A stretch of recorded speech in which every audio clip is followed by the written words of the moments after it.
Assalamualaikum warahmatullahi wabarakatuh. Saya dari kelompok 11. Nama saya Maya Yudia Putri, tim saya 2002 10 10 31. Saya di sini akan menjelaskan tentang teori dari sumber belajar dan teori tentang media. Ya. Teori tentang sumber belajar. Menurut Sutikno, sumber belajar adalah segala sesuatu yang dapat dipergunakan sebagai tempat di mana materi pembelajaran terdapat. Menurut Mulyana, sumber pembelajaran atau sumber belajar dapat dirumuskan sebagai segala sesuatu yang dapat memberikan kemudahan belajar sehingga memperoleh sejumlah informasi, pengetahuan, pengalaman, dan keterampilan yang diperlukan.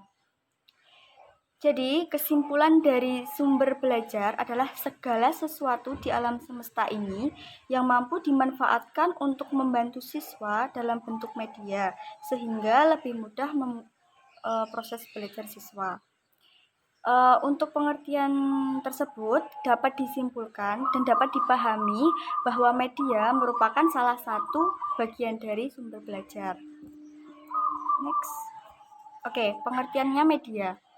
Media berasal dari bahasa Latin yang merupakan bentuk jamak dari medium, yang secara harfiah berarti perantara atau pengantar, yakni perantara atau pengantar sumber pesan dengan penerima pesan. Menurut Sanjaya pada 2008, menyatakan bahwa media pembelajaran meliputi perangkat keras yang dapat mengantarkan pesan dan perangkat lunak yang mengandung pesan.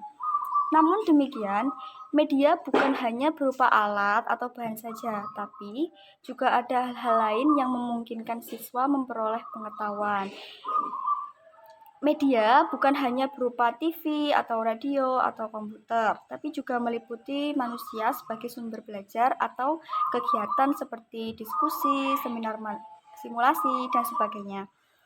Dari pengertian media tersebut dapat disimpulkan sebagai segala sesuatu yang dapat menyalurkan pesan, dapat merangsang pikiran, perasaan, dan kemauan siswa sehingga dapat mendorong terciptanya proses belajar pada diri siswa.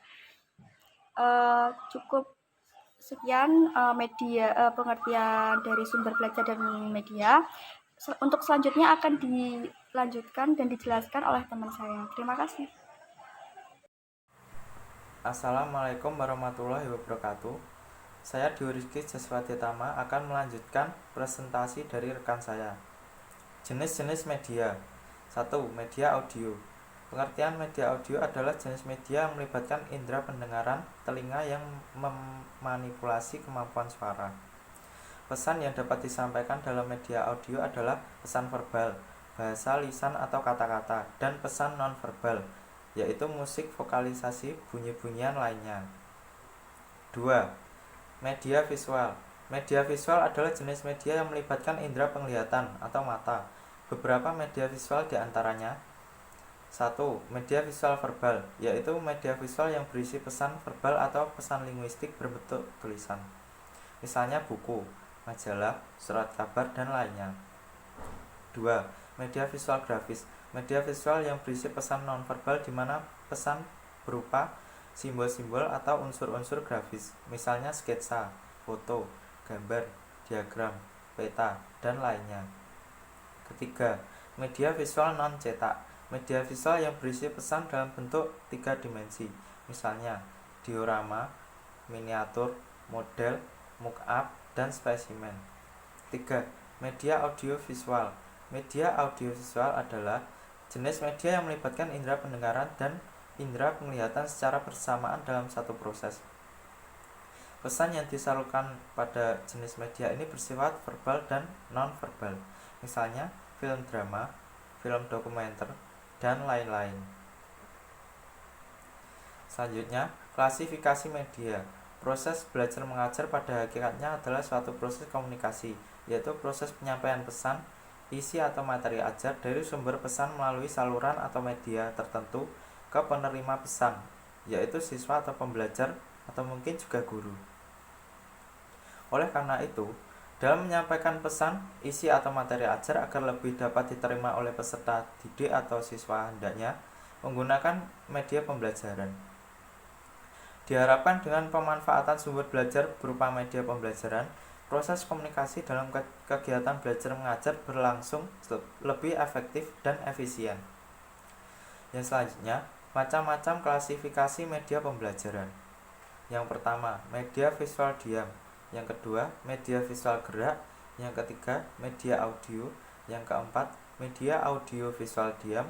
Yang kelima, media audio visual gerak. Selanjutnya, klasifikasi media pembelajaran menurut pakar. Pakar pertama, Azhar Arshad, yaitu klasifikasi sumber belajar tidak jauh berbeda dengan bentuknya. Yang kedua, Rudy Bretsch, yaitu mengklasifikasikan media berdasarkan unsur pokoknya. Yang ketiga, Sujana dan Ahmad Rifai, yaitu membedakan atau mengklasifikasi media dengan grafis atau dimensinya. Yang keempat, R. Murray Thomas. Menurut R. Murray Thomas, media diklasifikasikan berdasarkan jenjang pengalaman. Yang terakhir, Sueparno, yaitu klasifikasi media berdasarkan karakteristiknya. Penjelasan selanjutnya akan dijelaskan oleh rekan saya.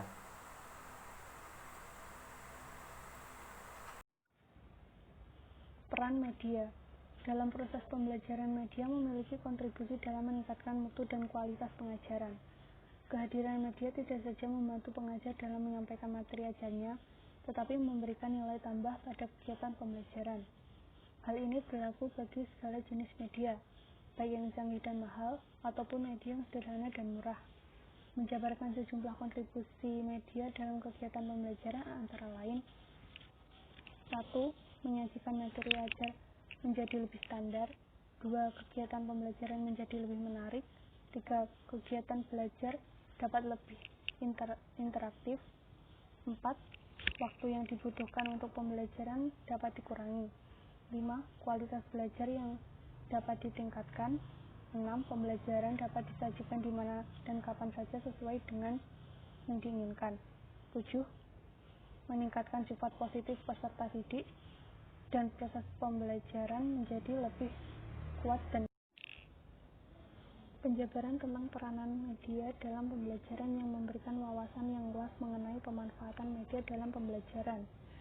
Selain itu, melihat kontribusi media dalam proses pembelajaran secara lebih global ditinjau dari kondisi berlangsungnya proses pembelajaran sebagai berikut. A. Proses pembelajaran yang tergantung pada kehadiran pengajar. Pada kondisi ini, penggunaan media dalam proses pembelajaran umumnya bersifat sebagai pendukung bagi pengajar. Perancangan media yang tepat akan sangat membantu menguatkan materi pembelajaran yang disampaikan oleh pengajar secara langsung. B. Proses pembelajaran tanpa kehadiran pengajar. Ketidakhadiran pengajar dalam proses pembelajaran dapat disebabkan oleh tidak tersedianya pengajar atau pengajar sedang bekerja dengan peserta didik lain. Media dapat digunakan secara efektif pada pendidikan formal, di mana pengajar yang karena suatu hal tidak dapat hadir di kelas atau sedang bekerja dengan peserta didik lain. C. Pendidikan jarak jauh. Pendidikan jarak jauh telah berkembang dengan cepat di seluruh dunia. Hal utama yang membedakan antara pendidikan jarak jauh dengan pendidikan tatap muka adalah adanya keterpisahan antara pengajar dengan pendidik dalam proses pembelajaran. Adanya keterpisahan ini membutuhkan suatu media yang berperan sebagai jembatan antar pengajar dengan peserta didik. Peran media dalam pendidikan jarak jauh mampu mengatasi masalah jarak, ruang, dan waktu. Media yang paling umum digunakan dalam pendidikan jarak jauh adalah media cetak dengan menggunakan sistem korespondensi. Di pendidikan khusus, media memiliki peran yang penting dalam pendidikan bagi peserta didik yang memiliki keterbatasan kemampuan, misalnya yang memiliki keterbelakangan mental, tunanetra, dan tunarungu. Penggunaan media tertentu akan sangat membantu proses pembelajaran bagi mereka. Media yang digunakan adalah jenis-jenis media yang sesuai dan yang tepat bagi masing-masing keterbatasan. Pemilihan media. Pertimbangan pokok dalam pemilihan media terdiri atas beberapa kriteria sebagai berikut. 1. Menunjang tercapainya tujuan pembelajaran. Media pembelajaran yang akan digunakan dapat mungkin dapat membantu dan mempermudah dalam mencapai tujuan pembelajaran yang telah ditetapkan. 2. Media yang dipilih hendaknya selalu disesuaikan dengan kemampuan siswa. Penyesuaian ini dapat dilihat dari aspek umur siswa atau kemampuan siswa sendiri untuk memahami media yang digunakan. Jika tidak, maka media tersebut tidak lebih akan menjadi sebuah pajangan belaka. 3. Media yang digunakan hendaknya tepat guna, artinya dapat mempermudah siswa untuk memahami materi pelajaran yang dipelajari. 4. Media yang dipilih hendaknya memang tersedia, artinya tersedia alat atau bahannya, atau tersedia waktu untuk mempersiapkan dan mempergunakannya. 5. Media yang dipilih hendaknya disenangi oleh guru dan siswa. Media yang dipilih hendaknya diminati atau disenangi oleh siswa dan termasuk guru sendiri. Disinilah perlunya guru kreatif untuk menciptakan media pembelajaran agar dapat disesuaikan dengan apa yang disenangi guru dan disukai oleh siswa. 6. Persiapan dan penggunaan media hendaknya disesuaikan dengan biaya yang tersedia. Hal ini biasanya menjadi hambatan pokok karena memaksakan menggunakan media sementara tidak didukung oleh dana yang memadai. Hendaknya media yang digunakan adalah media tepat guna atau media pembelajaran sederhana yang dapat dijangkau oleh siswa dan guru. 7. Kondisi fisik lingkungan turut mempengaruhi media. Oleh karena itu, perlu diperhatikan baik-baik kondisi lingkungan pada saat merencanakan penggunaan media. Terima kasih. Sekian presentasi dari kelompok kami. Jika ada salah kata, mohon dimaafkan. Wassalamualaikum warahmatullahi wabarakatuh.